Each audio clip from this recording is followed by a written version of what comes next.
ഞാൻ ഇപ്പം നന്മ ഒരു പ്രസ്ഥാനമായപ്പോൾ ഞാൻ അതിൻ്റെ ഒഫീഷ്യൽ ഭാരവാഹിയല്ല. കാരണം ഞാനൊരു സർക്കാർ ഉദ്യോഗസ്ഥനായിട്ടാണ് കൂടുതൽ നിൽക്കാൻ ആഗ്രഹിക്കുന്നത്. പക്ഷേ നന്മ ഇതിലൊരു നമ്മളുടെ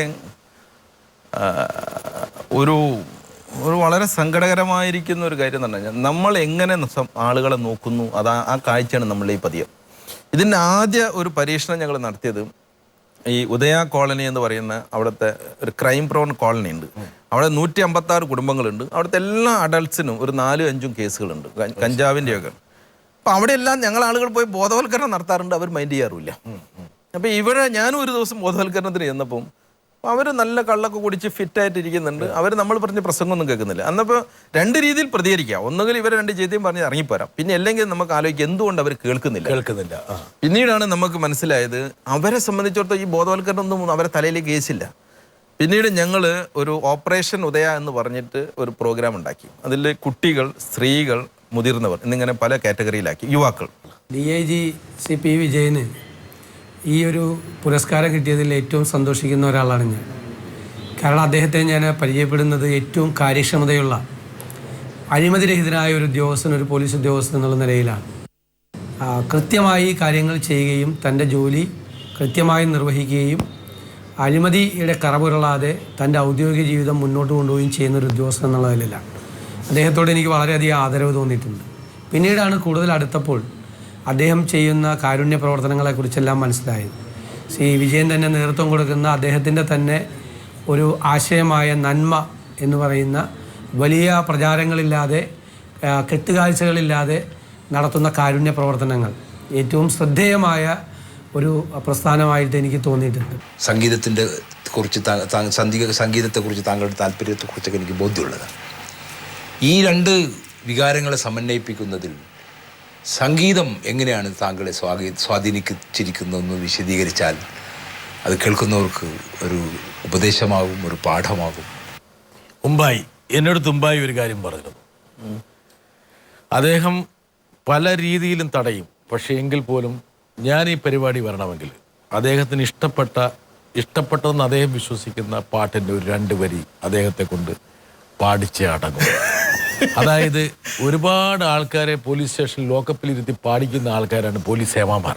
അതുകൊണ്ട് JB ജംഗ്ഷൻ്റെ കസേരയിരുത്തി അദ്ദേഹത്തെ പാടിക്കണം. എങ്കിൽ മാത്രമേ ഞാൻ വരുവുള്ളൂ എന്ന് പറയണം. കിളിക്കരളാലൊരു മൊഴി ചോദിച്ചു. ഇത്രയും മതി.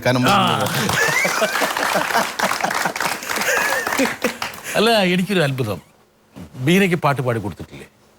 സത്യം പറ. അങ്ങനെയാണ് പുള്ളിയതിന്റെ കൂടെ വരുമോ? അങ്ങനെ അല്ല, അധികാരത്ത് ഈ ലവ് ഈസ് ബ്ലൈൻഡ് എന്നൊക്കെ പറഞ്ഞ പോലെ ഈ പുള്ളിയായിട്ട് ഭയങ്കര റീസണബിൾ ആണ്. അതാ റീസണബിൾ. ഇത് കഴിഞ്ഞതിന് പിറ്റേന്നൊക്കെ കുട്ടികളുടെ എണ്ണം കുറവാണ്. അപ്പൊ ഞാൻ വിചാരിച്ചു ഇതൊക്കെ പേടിച്ച് പോയിരിക്കുന്നു. ഇവർ പോയി മരണപ്പെടുത്തായിരുന്നു. അതിൽ മിക്ക ആളുകൾക്കും നല്ല മാർക്ക് കിട്ടി. മിക്ക തന്നെ ഓൾമോസ്റ്റ് എല്ലാവർക്കും നല്ല മാർക്ക് കിട്ടി. അപ്പൊ ഈ കുട്ടികൾക്ക് ഒരു ലക്ഷ്യം നമ്മൾ ഉണ്ടാക്കി അവരിലൊരു ഇൻട്രസ്റ്റ് ജനറേറ്റ് ചെയ്ത് കഴിഞ്ഞാൽ അവർ സ്വമേധയാ ചെയ്തോളൂ. അപ്പോൾ ഇത് പിന്നീട് ഞങ്ങൾ ഇവിടെ തിരുവനന്തപുരത്ത് SNVയുടെ ഗ്രൗണ്ട് തുടങ്ങിയിരുന്നു. അത് എനിക്ക് പോയി നോക്കാൻ അടുത്ത കാലത്തൊന്നും പറ്റിയിട്ടില്ല. അത് ഈ തോബിയാസ് ആയിരുന്നു അത് നേതൃത്വം കൊടുത്തിരുന്നത്. നല്ല കളിക്കാരുടെ ഒരു പാരമ്പര്യം നമുക്കുണ്ട്. ഈ ഒരു നല്ല ഇവിടുത്തെ വെറ്ററാൻസ് ആയിരിക്കുന്നതാണ്. അവരെ നമ്മൾ ഉപയോഗിക്കുകയാണെങ്കിൽ ഈ കുട്ടികളൊക്കെ നല്ല ഗ്രൂം ചെയ്യാം. ഭാര്യ വരുമ്പോൾ ഒരു മുഖത്തിന് പേടി എന്താ പറയാൻ പറയരുതെന്ന് പറഞ്ഞ കാര്യങ്ങളൊക്കെ ഞാനൊന്നും പറഞ്ഞിട്ടില്ല. ഓള് പറഞ്ഞു പോകുന്നൊരു പേടി. അതാണ് എനിക്ക് മനസ്സിലായി. കാര്യങ്ങളെല്ലാം ഞാനെന്താ ചെയ്തേക്കുന്ന അറിയോ? എഡിറ്റ് ചെയ്ത് മാറ്റി വെച്ചിരിക്കുക. ഭാവിയിൽ നിങ്ങൾക്ക് അതിൽ ഉപയോഗിക്കാൻ വേണ്ടിയിട്ട് അതവിടെ വെച്ചിരിക്കുക. അതൊക്കെ എന്തായാലും ഈ കുട്ടികൾ ഒരുപക്ഷെ താങ്കളുടെ ജീവിതത്തിൽ ഏറ്റവും പ്രധാനപ്പെട്ട ഒരു സ്വാധീനമായിട്ട് കുഞ്ഞുങ്ങൾ മാറും. Quality man power. ഇവിടെ നമ്മളെ അലട്ടുന്ന ഒരു പ്രശ്നം, നമ്മളെ യൂത്ത് ഇപ്പോൾ ഉള്ളത് ഈ ഒരു ക്വാളിറ്റിയിലാണോ പോകുന്നത് എന്നുള്ളത്. എനിക്ക് എൻ്റെ പേഴ്സണൽ അനുഭവത്തിൽ ഒരുപാട് കഴിവുകളൊക്കെ നമുക്ക് ഉണ്ടാകാമെന്ന് ആഗ്രഹിക്കുമെങ്കിലും പക്ഷെ നമ്മളെ യുവജനത ഈ അവസരങ്ങളെയും ചലഞ്ചസിനെയും ഉപയോഗപ്പെടുത്താൻ ഇനിയും വളരേണ്ടത്. താങ്കൾ സിറ്റി പോലീസ് കമ്മീഷണറായിട്ട് എറണാകുളത്തുണ്ടായിരുന്നു. ഇന്ന് എറണാകുളം ഈ പറഞ്ഞ മയക്കുമരുന്നിൻ്റെയും ഡ്രഗിൻ്റെയും ഒക്കെ ഒരു ഹബ്ബായി എന്ന് പറയുന്നുണ്ട്. എനിക്കറിയില്ല എത്രത്തോളം ശരിയാണെന്നുള്ളത്. ഈ പറഞ്ഞ മയക്കുമരുന്ന് മാഫിയ, ഈ പറഞ്ഞ ഹാഷിഷ്, കൊക്കെയിൻ കേസ്, ഒരുപാട് ഹൈ പ്രൊഫൈൽ കേസുകൾ അവിടുന്ന് വരുന്നു. എന്താ താങ്കളുടെ അനുഭവം? ഇതൊരു എക്സാജറേഷൻ ആണോ അതെയോ അല്ല, കുറച്ച് ഈ രണ്ട് രീതിയിൽ വരാം. ഒരു ഇഷ്യൂ പുറത്ത് വരുന്നത് പോലീസ് ആക്ഷൻ ഉണ്ടാകുമ്പോൾ ഉണ്ടാവും, പിടിക്കുമ്പം അത് മീഡിയയിലൂടെ വരും, അങ്ങനെയൊക്കെയുള്ള ഒരു സംഭവം ഉണ്ടാവും. ഞാൻ അവിടെ ഇരുന്ന ഒരു കാലഘട്ടത്തിൽ നല്ല പോലെ ഉണ്ടായിരുന്നു. Hello YouTube, my name is Lakshmi Menon, welcome to my channel. So FBയിൽ മാത്രം അല്ലെങ്കിൽ ഫേസ്ബുക്കിൽ മാത്രം കണ്ടുവരുന്ന ചില പ്രതിഭാസങ്ങളെയാണ് നമ്മൾ ഇന്ന് ചർച്ച ചെയ്യാൻ പോകുന്നത്. So let's begin the tone. സമഗ്ര സംഭാവന award 2014 and the winner is Ahmed Siddiqui for various films.